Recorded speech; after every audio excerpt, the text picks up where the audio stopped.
નમસ્કાર વિદ્યાર્થી મિત્રો, હમણાં ધોરણ 12ની એસએસસી અને સાયન્સ અને સામાન્ય પ્રવાહનું રિઝલ્ટ છે એ ખૂબ સારું આવ્યું છે તમારું બધાનું.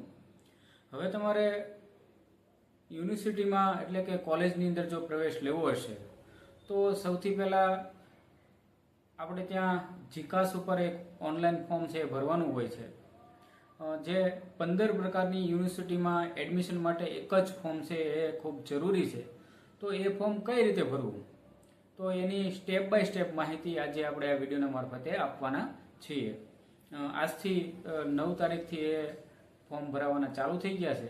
તો કઈ રીતે એ ફોર્મ ભરાય છે, કયા તારીખ સુધી, કઈ યુનિવર્સિટીમાં, એ તમામ માહિતી જોઈએ આપણે આ વિડીયોમાં. વિડીયો શરૂ કરતા પહેલાં તમે જો ચેનલમાં નવા છો તો ચેનલને લાઇક, શેર અને સબસ્ક્રાઈબ કરો અને અન્ય વિદ્યાર્થી સુધી આ પહોંચાડો. તો વધારે સમય નહીં લેતા જોઈએ આપણે એક પછી એક ખૂબ સરસ રીતની માહિતી. વિદ્યાર્થી મિત્રો, ગુજરાત કોમન એડમિશન સર્વિસ એટલે કે જીકાસની અંદર જે ફોર્મ ભરવાની જે છે એ વિદ્યાર્થીએ ફોર્મ ફિલિંગ માટેની આખી માર્ગદર્શિકા કઈ રીતનું છે, એટલે કે કઈ રીતનું તમારે ફોર્મ ભરવું છે, કઈ ડોક્યુમેન્ટ અપલોડ કરવા છે, કઈ વેબસાઇટ ઉપર જવાનું છે, તેની તમામ માહિતી આપણે જોઈએ. શૈક્ષણિક વર્ષ 2025-26માં આ જીકાસ દ્વારા થનાર જે પ્રવેશ પ્રક્રિયા અંતર્ગત રાજ્યની 15 સરકારી યુનિવર્સિટીઓ સંલગ્ન તમામ સરકારી કોલેજ, બિનસરકારી અનુદાનિત કોલેજ, સેલ્ફ ફાઇનાન્સ કોલેજ તથા યુનિવર્સિટી ડિપાર્ટમેન્ટ ભવનોમાં જીકાસ પોર્ટલ પર વિદ્યાર્થી વિનામૂલ્યે પોતાનું રજિસ્ટ્રેશન કરાવી શકશે. આ માટે વિદ્યાર્થીએ સૌપ્રથમ ક્વિક રજિસ્ટ્રેશન કરાવવાનું છે. આ ક્વિક રજિસ્ટ્રેશન વિદ્યાર્થી પોતાના મોબાઈલ દ્વારા જાતે અથવા ફી ફોર્મ ફિલિંગ સેન્ટર પરથી પણ કરી શકશે. તમે આ જોઈ શકો કે વિદ્યાર્થીના ફોર્મ ફિલિંગ માટેની માર્ગદર્શિકા તમે તમારી હાથે તમારા મોબાઈલથી અથવા કોમ્પ્યુટરથી જો તમારે ભરવું હોય તો કઈ રીતે ભરી શકાય એની સંપૂર્ણ માહિતી જોઈએ. તો વિદ્યાર્થીએ ક્વિક રજિસ્ટ્રેશન કરવા માટેની પ્રક્રિયા તો તમે જુઓ કે સૌપ્રથમ તમારે જીકાસ પોર્ટલ ઉપર છે એ અહીં જે વેબસાઇટ આપેલી છે જીકાસ ગુજરાત ગવર્મેન્ટ એજ્યુકેશન પર, એની પર જાઓ અથવા જે આ QR કોડ આપેલો છે એ સ્કેન કરો. ત્યારબાદ તમે જુઓ તો આ રીતનું આખું એક હોમ પેજ છે એ ખુલશે. તમે જે વિડીયોમાં જોઈ શકો એ આખું હોમ પેજ છે. એમાં તમારે સૌપ્રથમ અહીંયા એપ્લાય નાવ ક્લિક, જ્યાં તમે ગોલ રાઉન્ડ છો ત્યાં એપ્લાય નાવ કરશો એટલે એપ્લાય નાવ ક્લિક કરવાથી નીચે મુજબના એક ક્વિક રજિસ્ટ્રેશન નામનો એક વિન્ડો ખુલશે જેમાં જરૂરી વિગતો છે ભરવાની છે. જો આ રીતનો આખો એક વિન્ડો છે ત્યાં ખુલશે. આ ક્વિક રજિસ્ટ્રેશન એમાં જે કાંઈ માહિતી માંગી છે એ બધી જ માહિતી છે તમારે માંગ્યા મુજબ છે આપવાની છે. એમાં સૌથી પહેલાં છે અભ્યાસક્રમનો પ્રકાર. તો તમારે દાખલા તરીકે 12 પછી જો BAમાં લેવું હોય, BComમાં લેવું હોય કે અન્ય પોસ્ટ ગ્રેજ્યુએટમાં MAમાં કરવું તો તમામમાં આ છે એ અભ્યાસક્રમનો પ્રકાર છે એ તમારે એડ કરવાનો છે. આપાર ID છે એ દરેક માટે ફરજિયાત છે તો એ દર્શાવવાનું છે. માર્કશીટ મુજબનું તમારું નામ, એ તો એ માર્કશીટ મુજબનું નામ છે એ પણ છે લખવાનું છે. તમારે 10મા ધોરણની કે 12મા ધોરણની જે માર્કશીટ છે એ પ્રમાણે નામ લખવાનું. તમારી કેટેગરી, કઈ કેટેગરીમાં તેમાં આવો છો તે, જાતિ લખવાની છે, જે વિદ્યાર્થીને લાગુ પડતી હોય તે જાતિ. પછી જન્મ તારીખ, તો તેમાં તમારે શાળા છોડ્યાના પ્રમાણપત્ર કે SSCની માર્કશીટને આધારે દિવસ, મહિનો અને વર્ષ મુજબ છે જન્મ તારીખ લખવાની રહેશે. ત્યારબાદ એક બાંહેધરી, તો એમાં વિદ્યાર્થી શિક્ષણ વિભાગ એટલે કે ગુજરાત સરકારના વિવિધ પ્રકલ્પોની માહિતી જો પોતાના મોબાઈલ કે ઈમેલમાં મેળવવા ઈચ્છતા હોય તો તે પ્રકારની સંમતિ પર ટીક કરવું, એવી એક બાંહેધરી છે. મોબાઈલ નંબર અને ઈમેલ ID છે એ પણ લખવું, કારણ કે OTP માટે મોબાઈલ નંબર અને ઈમેલ ID છે ખૂબ જરૂરી છે. અને ત્યારબાદ એ ભરાઈ જાય એટલે OTP તમારા ફોનમાં આવશે, એ તમે સબમિટ કરશો એટલે તમારી તમામ માહિતી છે એની અંદર સેવ થશે. અને ત્યારબાદ તમારે યુઝરનેમ અને પાસવર્ડ છે એ પસંદ કરવાના છે. તો એ ક્વિક રજિસ્ટ્રેશનની પ્રક્રિયા સફળતાપૂર્વક પૂર્ણ કર્યા બાદ આપણે જીકાસ પર દર્શાવેલ જે ઈમેલ ID છે અથવા તમારો જે મોબાઈલ નંબર છે એના ઉપર એક યુઝરનેમ અને પાસવર્ડ આવશે. તો એ જે યુઝરનેમ અને પાસવર્ડ છે તમારે કાયમ સાચવી રાખવાના છે, કારણ કે એનાથી જ તમારી તમામ માહિતી છે એ તમે ભરી શકશો. ત્યારબાદ છે વિદ્યાર્થીને ફોર્મ ફિલિંગ માટેની માર્ગદર્શિકા. આખું સંપૂર્ણ ફોર્મ કઈ રીતે, તમારે યુઝર ID ને પાસવર્ડ મળી જાય તમારું, પછી ફોર્મ ભરવું હોય તો આગળ કઈ રીતે થઈ શકે. તો યુઝરનેમ અને પાસવર્ડની મદદથી તમારે સૌથી પહેલાં છે લોગિન થવાનું છે. તો તમે આ રીતનો આખો એક વિન્ડો બતાવશે, એમાં યુઝરનેમ, પાસવર્ડ અને ઓટીપી, તમારો ઓટીપીથી લોગિન થવું છે કે પાસવર્ડથી. ત્યારબાદ સિલેક્ટ ફોર્મ ટાઈપ, તમારો કયો સ્નાતક પછીનો કયો અભ્યાસક્રમ તે, અને ઓટીપી અને આ કેપ્ચા તમે રાખશો અને સાઇન ઇન ઉપર રાખશો એટલે આખું ફોર્મ છે તમારું ખોલી જશે. ત્યારબાદ સ્ટુડન્ટ લોગિનમાં યુઝરનેમ અને ઓટીપી કે એ આખું તમારે દાખલા તરીકે બીએડ, LLB, આ જે કાંઈ જેટલા કોર્સ છે એ બધી જ કોર્સની માહિતી છે અહીં તમને દેખાડશે. એમાં તમને જે લાગુ પડતી એ તમારે સિલેક્ટ કરવાની છે. ત્યારબાદ કેપ્ચા દાખલ કરી અને ડેશબોર્ડ છે એ દેખાશે. આ રીતનું આખું એક સ્ક્રીન છે એ ઉપર તમારે દેખાશે. અહીંયા જમણી સાઈડમાં તમને ભાષા પસંદ કરવામાં આવશે, અંગ્રેજી કે ગુજરાતી. તો આ માટે તમને જે યોગ્ય લાગે તે ભાષા પણ તમે વિકલ્પ પસંદ કરી શકો છો. એ થયા બાદ આ રીતની એક બીજો વિન્ડો ખુલશે. એમાં અરજીની આખી માહિતી છે. એમાં તમારો કોર્સનો પ્રકાર, અરજદારનું નામ, અરજી નંબર, આ બધી જ વિગતો છે એ લખવાની છે. અને આ જે તમને ગોલ્ડ રાઉન્ડમાં દેખાય છે આ બધા જ પ્રક્રિયાઓમાંથી છે આપણે પાસ થવાનું છે. એટલે 1, 2, 3, 4 અને 5 પ્રક્રિયાઓમાંથી પસાર થઈ અને ત્યાર પછી જ આપણું આખું ફોર્મ છે ખુલશે. રજિસ્ટ્રેશન ફીની વાત કરીએ તો વિદ્યાર્થી સૌપ્રથમ પેમેન્ટ બટન પર ક્લિક કરવાનું. તો પહેલું જ છે પેમેન્ટ. તમે પેમેન્ટ કરશો પછી જ આગળની બધી પ્રક્રિયાઓ છે શરૂ થશે. એમાં તમારું નામ લખવાનું અને પેમેન્ટ બટન ઉપર ક્લિક કરો એટલે 300 રૂપિયા છે એની ઓનલાઈન મોડથી યુપીઆઈ, QR, ATM કે debit card, credit card, net banking કે મોબાઈલ બેન્કિંગથી છે એ ભરવાનું છે. એ તમે ફી છે એ ભરી શકો છો. ફી ભર્યા બાદ તમે જે જે સ્ક્રીન ઉપર છે એ જે લાલ રંગનું હતું એ ફી પેમેન્ટનું છે એ લીલા રંગનું થઈ જશે. એનું સ્ટેટસ છે એ બદલી જશે. ત્યારબાદ આપણે આગળ વધવાનું છે. વિદ્યાર્થી મિત્રો, વિડીયો અંત સુધી જોજો. એમાં બધી જ માહિતી છે ખૂબ સરસ રીતે છે તમને સમજાઈ શકે એ રીતે રાખજો. તમારા મોબાઈલથી અથવા તમે જાતે જ ભરી શકશો. કોઈ સાયબર કાફે કે કોઈ કોમ્પ્યુટર તમારા ફોર્મના 100 રૂપિયા લેશે, પણ તમે જો આ વિડીયો એકવાર જોઈ લેશો ને તમારે કોઈ પાસે જવાની જરૂર રહેશે નહીં. ઓનલાઈન પેમેન્ટ આ થયા બાદ આ બધી અરજીની સ્થિતિ આવશે, મોબાઈલ નંબર, એ બધું સક્સેસફુલ છે. આખો વિન્ડો ખુલી જશે. અને આ જે ફી છે એ નોન રિફંડેબલ છે, એટલે કે ફરીવાર મળવાપત્ર નથી, જેની ખાસ નોંધ છે લેવાની. ત્યારબાદ વિદ્યાર્થી પ્રોફાઇલની વાત છે. આ બીજો જે મુદ્દો છે એ વિદ્યાર્થી પ્રોફાઇલ. તો એમાં વ્યક્તિગત માહિતી આપવાની છે. ત્યારબાદ પ્રોફાઇલ બટન પર ક્લિક કરવાનું રહેશે અને એ રીતનો આ રીતનો વિન્ડો ખુલશે. એમાં તમારે અરજી કર્યાની પ્રાથમિક માહિતી, એમાં માતાનું નામ, ઈમેલ, પિતાનું નામ, કેટેગરી, આ બધી જ માહિતી છે એ માંગ્યા મુજબની છે એ એડ કરી દેવાની છે.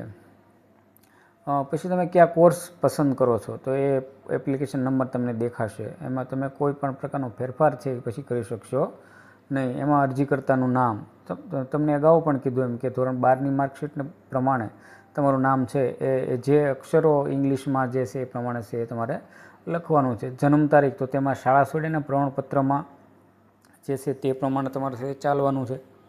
ઈમેલ આઈડી, મોબાઈલ નંબર, પિતાનું નામ, માતાનું નામ, માતા પિતાનો મોબાઈલ નંબર, કોઈ પણ બેમાંથી એકનો ચાલશે. તમારી કેટેગરી કઈ છે, SC, ST, OBC કે EWS, જે કાંઈ હોય એ તમે પસંદ કરી શકો. જાતિ પ્રમાણપત્રની તારીખ છે આપવાની છે, તમે કઈ તારીખે કઢાવ્યું એ. નોન ક્રિમિનલની પ્રમાણપત્રની તારીખ છે. ત્યારબાદ દિવ્યાંગતાનો પ્રકાર, જો કોઈ વ્યક્તિ દિવ્યાંગ હોય તો એનો પ્રકાર પર તમારે પણ દર્શાવવાનો છે. ત્યારબાદ આગળ વધીએ તો ડ્રોપઆઉટ મેનુમાં દિવ્યાંગતાના જે આ પ્રકાર દર્શાવેલા છે બધા એમાંથી હોય તો તમે તે દર્શાવી શકો. દિવ્યાંગતાની જે ટકાવારી છે એ ટકાવારી પણ છે જો લાગુ પડતી હોય તો લખવાનું છે. પછી લઘુમતી, તો ભારતના કે ગુજરાત સરકાર દ્વારા માન્ય લઘુમતી દરજ્જાના હોય તો હા અથવા ના દર્શાવતું. રાષ્ટ્રીયતા, તો આપણે સૌ જાણીએ છીએ ભારતીય. ધર્મની વાત છે તો વિદ્યાર્થીનો ધર્મ અહીં આપેલ ડ્રોપઆઉટ મેનુમાંથી પસંદ કરી દર્શાવો. એમાં કયો ધર્મના છે એ બધું દર્શાવેલું છે. આધાર નંબર 12 આંકડાનો, આધાર મુજબ નામ છે દર્શાવવાનું છે. અપાર આઈડી જો તમારી પાસે ન હોય અથવા ABC આઈડી ન હોય તો આ જે વેબસાઇટ દર્શાવેલું છે ને www.abc.government, એની પર તમે જોઈ તમારું અપાર આઈડી અથવા ABC આઈડી તમે બનાવી શકો. આ ફરજિયાત છે, એટલે આ ન હોય તો દરેક વિદ્યાર્થી આ કરી લેજો. આ વેબસાઇટ ઉપર જશો ને એટલે બધી જ માહિતી છે તમને મળી જશે. ત્યારબાદ આગળ વધીએ તો સરનામાની વિગતો, એટલે કે તમારું સરનામું, કાયમી સરનામું, ત્યારબાદ ધોરણ 10ની વિગત છે દર્શાવવાની રહેશે, તો એ તમે દર્શાવી લેશો. ટકાવારી દર્શાવવાની છે. પર્સન્ટાઇલ રેન્ક જે આવેલા છે એ નથી, માત્ર ટકા છે દર્શાવવાના છે.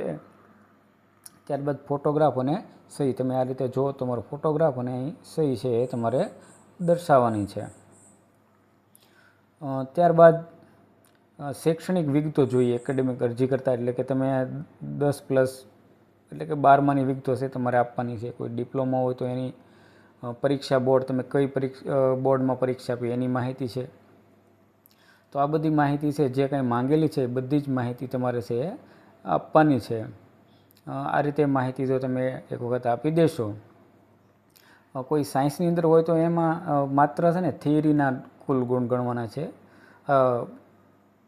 પ્રેક્ટિકલના છે એ ગણવાના હોતા નથી. એની બધી જ માહિતી છે અહીં તમને છે એ આપેલી છે, તમે જોઈ શકો છો.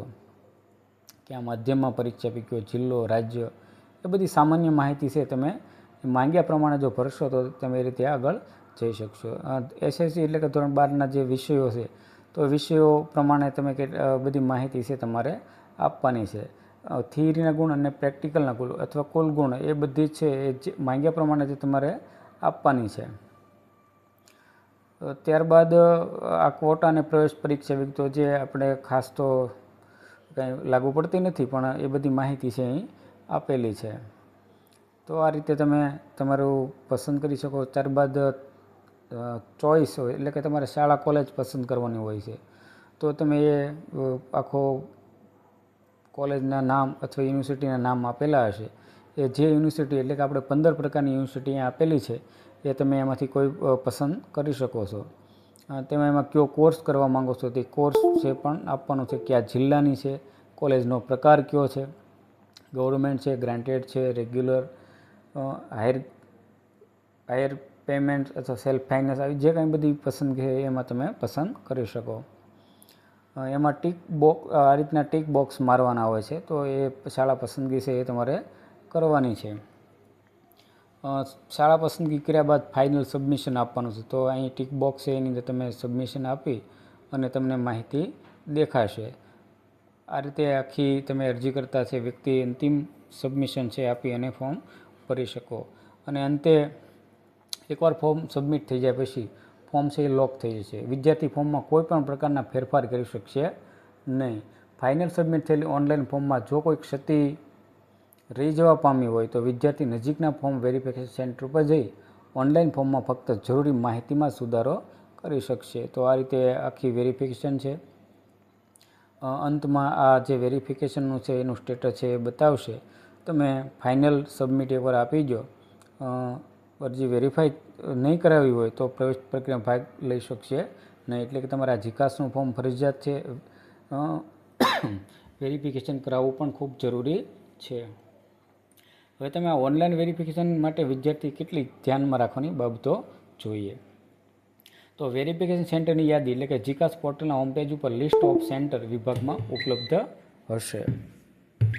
તો એ વિદ્યાર્થી છે તેમની નજીકના વેરિફિકેશન સેન્ટર પર ત્યાં જઈ અને બધી માહિતી લઈ શકશે. એમાં તમારા ધોરણ 12નો ઓટો કેસ અથવા વિદ્યાર્થી જે અનામત કક્ષામાં હોય એ બધી જ માહિતી છે તમે એની અંદર હોય. ક્રિમિલિયર હોય, જાતિનો દાખલો હોય, એ બધું છે એ જરૂરી છે. આ ઉપરાંત એસએસસીની માર્કશીટ, 12માની માર્કશીટ, શાળા છોડવાનું પ્રમાણપત્ર, ટાઇલ સર્ટિફિકેટ, ગેપ સર્ટિફિકેટ, જાતિ પ્રમાણપત્ર, નોન ક્રિમિનલ સર્ટિફિકેટ, ઈવીએસનું પ્રમાણપત્ર અથવા જે કાંઈ બધા લાગુ પડે છે એ બધા જ પ્રમાણપત્રો સાથે છે એ રાખવાના છે. તો વિદ્યાર્થી મિત્રો, આ 15 પ્રકારની સરકારી યુનિવર્સિટીમાં જીકાસ પોર્ટલ ઉપર દર્શાવેલ છે તમે ફોર્મ ભરવા માટે આ ખૂબ જરૂરી છે. અને રજિસ્ટ્રેશન ફી ભર્યા બાદ સબમિટ કરવું અને વિદ્યાર્થી છે એ લોગિનના એટલે કે ડેશબોર્ડ ઉપર છે એ વિદ્યાર્થી અરજી પ્રવેશ માટે છે એ કરી શકે. આ બધી માહિતી ભર્યા બાદ આ બધી જે નિયમો છે એ તમારા માટે ઉપયોગી છે. અને ફોર્મ ભરી તમે આ યુનિવર્સિટીમાં એકસાથે 15માં તમને મેરિટ પ્રમાણે છે એ એડમિશન છે એ મળવાપાત્ર છે. તમે જે પાસવર્ડ અને તમારું જે યુઝરનેમ છે એ અંત સુધી છે સાચવી રાખવાનું. અને આ બધું જો કરશો તો તમને ખૂબ ઉપયોગી થશે. તો આ રીતે વિદ્યાર્થી મિત્રો આપણે જીકાસની એક માહિતી ખૂબ સારી રીતે આપેલી છે. તમને ફોર્મ ભરવામાં ખૂબ સરળતા રહેશે અને આ વિડીયો જોયા પછી તમારે કોઈ અન્યને પૂછવું પણ નહીં પડે અને બધી જ માહિતી તમે સરળતાથી લઈ શકશો. તો 9 તારીખથી એ ફોર્મ ભરાવાના ચાલુ થઈ ગયા છે. કઈ રીતની કઈ છેલ્લી તારીખ છે એની વિગતવાર વિડીયો આપણે આપણી વેબ ચેનલમાં મૂકેલો છે, એ પણ છે.